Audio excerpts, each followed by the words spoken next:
Yo, what's going on, everybody? It's Ted Holiday bringing you a Chroma Eidolon hunting build.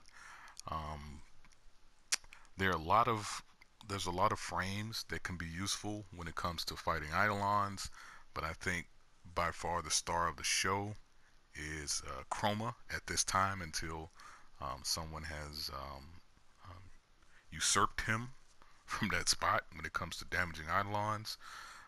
But your main damage dealer for Eidolon hunting and your team composition, your main damage dealer is going to be Chroma. So without further ado, let's talk about Chroma and the build. Now, we're going to get into his abilities first. The only ability that means anything for hunting Eidolons is going to be your Vex armor.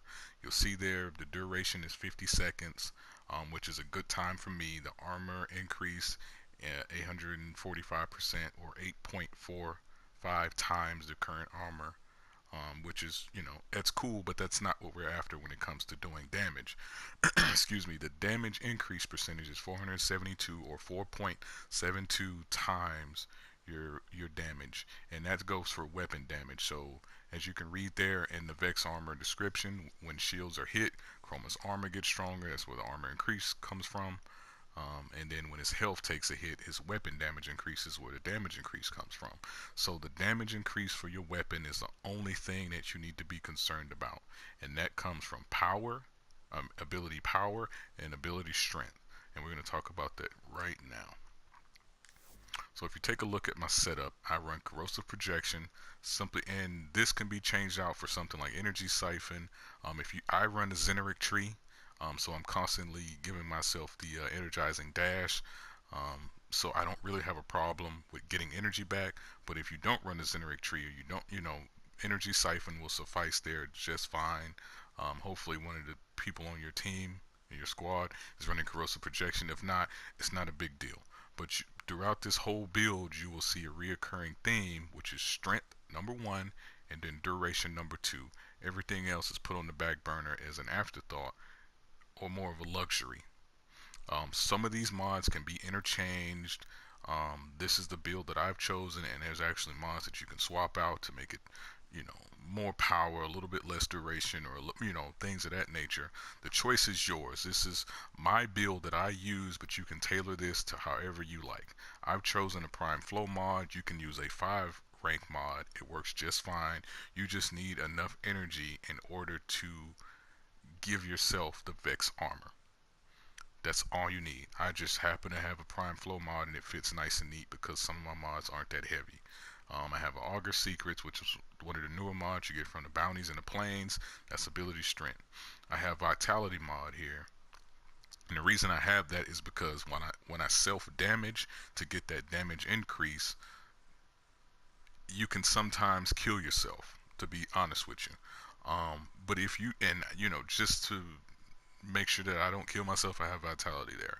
Um, if you trust yourself enough, you don't have to have vitality there. You can put an intensifier, you can put another mod, or anything like that to increase your power, strength, duration, or efficiency, or whatever.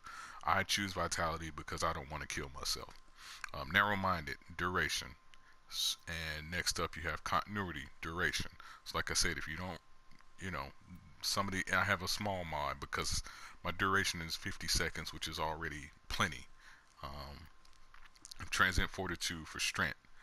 And, oh, actually, I had that continuity mod to negate a little bit of that negative ability duration. But anyway, more ability duration. And then you have more strength. So strength, duration, strength. That's what you see throughout this entire build. Like I said, some of these mods can be interchanged, but what you want to look at is on the left side there, you see duration, efficiency, range, and strength. If you can get your duration to about 160, 160%, and get your strength at about 220, you're fine. That is good enough for you to go Eidolon hunting and not make this fight take longer than what it should. I have some good mods, I have some corrupted mods to where my numbers can get higher than that. But like I said, this is my build. This is my, what I feel very comfortable with. So there's a couple weapons that are weapons of choice: the Rubico, the Archoplasm, or the Lanka, the Vectis, Vectis Prime, so on and so forth. I choose I have chosen the Archoplasmor and I've chosen the Rubico. Um, the the main thing, all these pretty much standard mods minus this one that you get from the bounties, which is a multi-shot mod. Um, but the main thing is you want radiation damage. Status chance doesn't mean anything because the Eidolon is immune to status effects. So you want status damage, which is why I have the fire and electricity um, for the radiation damage. And the Rubico had a very nice crit chance base, so I added a crit chance mod, some crit damage, and I added a reload speed mod because the reload speed is just god awful and I didn't like it, so I added a reload speed.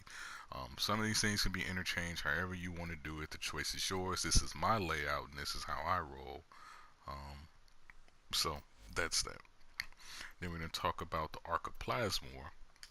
Pretty much the same setup since it was since its crit chance wasn't nearly as good. I didn't put as much crit chance, or I didn't put any crit chance on this.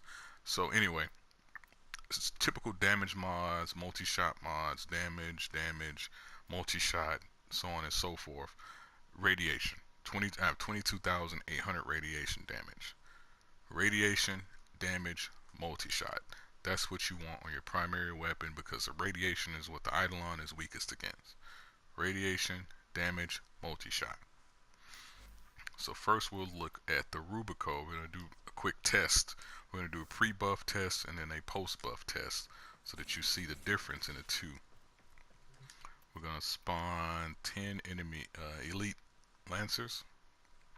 And you see it there, level 120. I'm going to go ahead and spawn those in. And this is pre-buff. So this is no Chroma buff. Just going to get a benchmark 31. Oh, we got 148. I'm sorry, 18,000.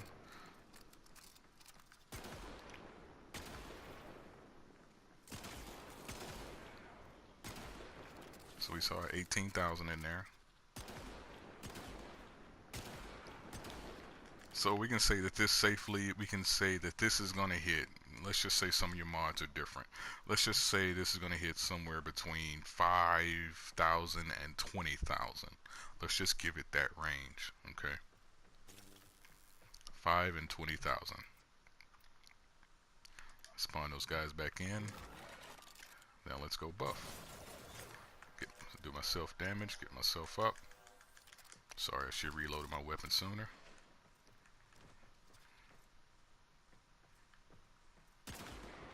$871,000, 871, 871,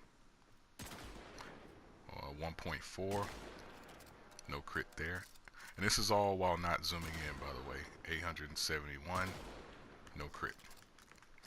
So, as you can see, those numbers are exponentially higher. I think we went from 20,000 to what was it, like 1 point something million or something like that. I wasn't paying full attention, but that's huge. That's a huge jump. Huge. That's exponentially huge. So let's take a look at the Archoplasmor. Same thing, same test, pre-buff, post-buff. Oh, forgot to spawn him in. My bad. Sorry for the wait, Lil Wayne. Spawn him back in.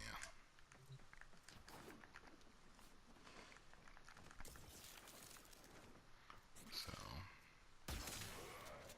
83,000. We got 138, 83, 138, 138. I'm sorry, 13,000. 13,000. I don't know why I keep saying 138. 13,008. 13,008. So pre-buff, we're looking at about 8. Let's call it 7,000 to 15,000 pre-buff. Spawn those guys in again. Self damage 472.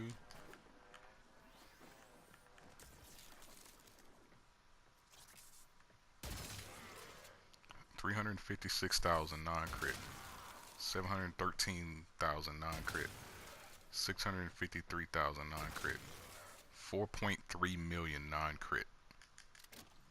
I mean, that was a crit. I'm sorry, yellow crit. So as you can see, we went from what 13 or so thousand to 4.3 million. That's the complete epitome of exponential jump. So the buff is extremely important for damaging the limbs of the Eidolon. And in a later video, I'll show fight mechanics and things like that. But as far as right now, I wanted to get you guys familiar with the build, what it looks like. If you have any questions, you know what to do. Just holler at me. Peace, y'all.